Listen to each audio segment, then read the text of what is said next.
You know what Lindsay Palmer said? No. She said both lyrically as well as musically, the languid and trippy contents project a dark, foreboding atmosphere and a sort of sinister tale of paranoia and the paranormal. Was she talking about your voice? She was speaking about the song. My voice is far more sinister. That's a great tune. Yeah, you like that, do you? I really like that. I'm surprised. I've got to say I'm surprised, Louis. I thought... I've heard that before. I feel like... Well, a couple of stories about it. Firstly, I actually heard that last week. It was either on the Halloween playlist, or I think it was just like... You know when after a playlist is finished and then it just starts playing similar tunes, yeah. Right? Because it played twice. And that one, I fucking love that. It makes me feel cooler just listening to it. Yeah. It's got a sort of Velvet Underground feel, isn't it? Or yes, if I knew that was what that was. There's a film, isn't there? Is that the film, Velvet Underground? No, the band. I'm talking about the band, but it's fine. Okay. What's the film that's set in... They end up playing... Oh, no. This is going to be a boring story because I'm so... loosely right. We can edit this bit. We skip this bit. Right. There's a Sam Smith's pub on the Strand, right? A what pub? Sam Smith's. Oh yeah, the ye olde cheddar cheese. It's similar, but it's on the Strand. I forget what it's called. Ye olde cheddar cheese. And then there's the Lion King Theatre. Ye olde cheddar cheese is on the Strand. Is it? Oh, yeah. Further down. Okay, well, there's another one a bit further up. Okay. You got the Lion King. What is now the Lion King, but it used to be a rock venue. And then there's a film. See, I thought it was called the Velvet Underground. The Velvet. Maybe it is. And there's a scene there. Right, boring story from a guy who can't remember any of the details. We'll cut that.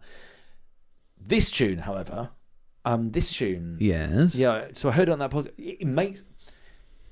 This tune reminds me of like a Tarantino film. Like it feels like it's that cool. It would have been in a I don't know if it was, and it also reminds me of my friend. Dusk Before Dawn. Yeah, was it in that? No, I don't know. But it feels like it should have been. Well, maybe it was. And a shout out to my friend Dan, who Hi, Dan. In 13 Finger FX. He makes special effects for horror films and so on. Will he be listening to the podcast? Probably not. Yeah. He's in fact, that reminds me. Tell him about it. On Instagram, he has followed us on Instagram. Have a ton of people. Following us? What, Music Natters? What did you say, wait? No, he's following Music Natters on Instagram. Yes. What's the Instagram, Music Natters? We're music.natters on Instagram. And let's shout out to some of our... Because a load of people have followed us. So we got One Fun Band UK, Isabella Thomas. Is that your mum? It is my mum. Oh, God. Okay, but we have some... Monka N12, hello. We're really making it, Louis. Right. We're really doing it. Laura J. Neu. Terry Thomas, is that a brother of yours? Paul from Langinia has also... Langlangada, yeah. Langlangada in Wales. Right, Terry. It's my uncle. Yes. Okay, Papa Juliet, hello. Ollie J. Rumsey. There was a band as well. They were called the sort of like Glasgow Ollie. Songwriters. Good old Ollie. Jim H. Comedy, hello Jim. Annie Trimmer. So there we go. So, and 30 Finger FX, as described to, he did the best Halloween. Imagine going to a Halloween party. You should get some of your friends to follow us on. Well, that was one. Did the best Halloween parties. Always has, ever since we were kids. Well, that's because you've got Esther Anson to pay for it. I'm not surprised. But imagine, like, a friend who, now he does, like, you ever seen, Alex Skarsland in Infinity Pool. That was a film we saw the premiere recently. Great horror movie. Highly recommend it. Bit niche, but it's kind of funny, but kind of dark. But also, if you saw, what was that one? Banshees of Inisherin, which was a big film. Banshees of Ed Sheeran. Inisherin. Right. Have you heard this movie? Nope. Oscar nominated. Anyway, there's some. I don't want to give away any spoilers, but I don't think he's in the trailer, so that someone loses a finger, that those severed fingers. Wow, done so that's pretty major horror then. Someone loses a finger. I I bet they were vomiting in the cinemas at that. Someone did loses their vomit. finger. Someone did. You need to watch Infinity Pool. No shit. I was there at the. I don't know if it was it was like a special screening with like a Q&A. Sounds like a Chuck Palahniuk. Someone literally like had to run out down the stairs and puke. I told Dan afterwards. He went, "Oh yeah. Maybe they had food poisoning. Maybe it was nothing to do with it. Because we saw. I saw it was some their partner or husband afterwards, in the bar, and they were like, "Oh yeah." But they were great about it. They were like, yeah, well, of course, we're like, all right, but it could happen. You know, they were like, they didn't blame the movie. Lou, with your hat and your beard and that chunky jumper, you look a bit like a gnome sitting here. And that's not a bad thing. I'm not saying that in a negative sense, because I like gnomes. My you Halloween look costume is like a fisherman gnome, I'd say. I am wearing a fisherman's jumper. Yeah, Which I think we'll have to put a picture up.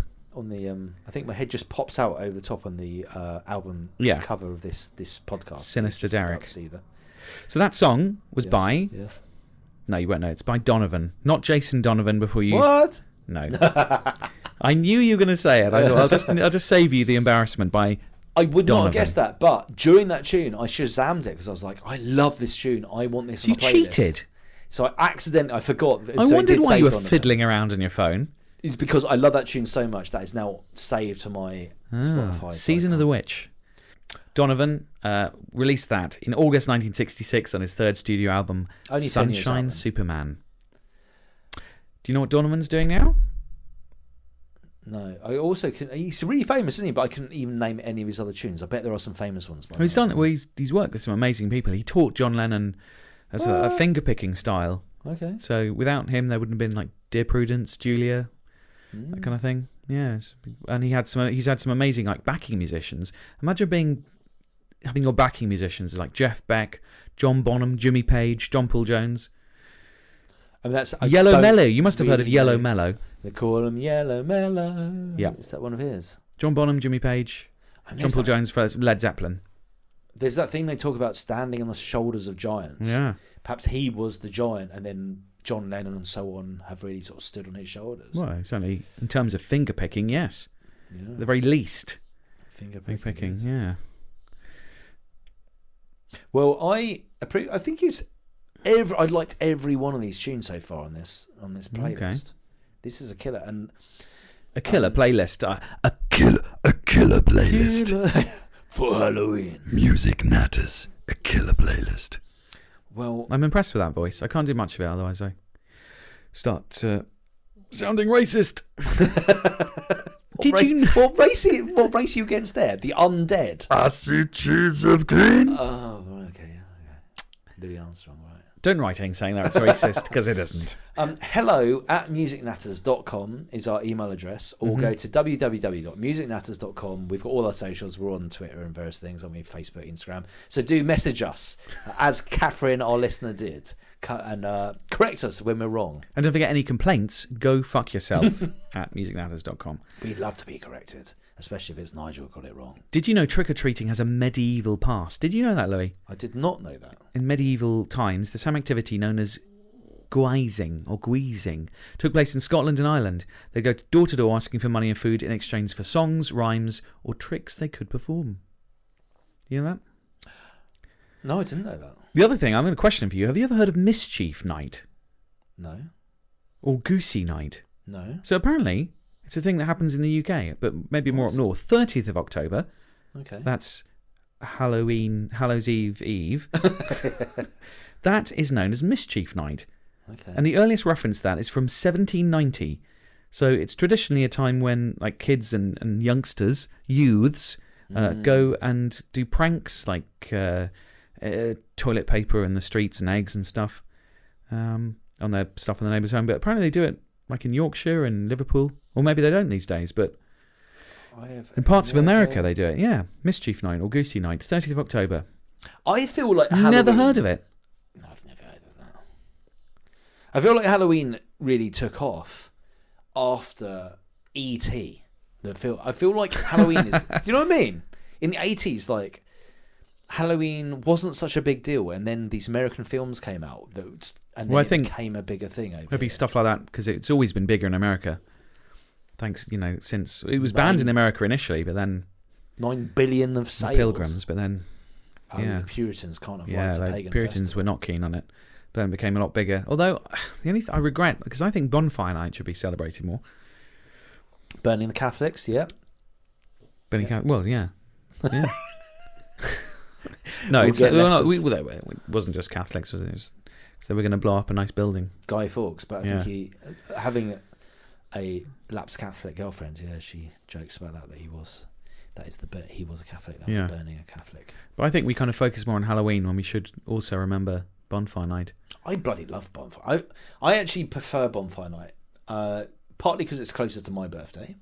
It's only a few days off, and also because Titchfield Village, nuts. And that was the place near me. But I imagine listeners, you'll have your own story. I think every Lewis fireworks is another. Oh, one. Lewis Bonfire Night is brilliant. Near where you got I think everyone's got that.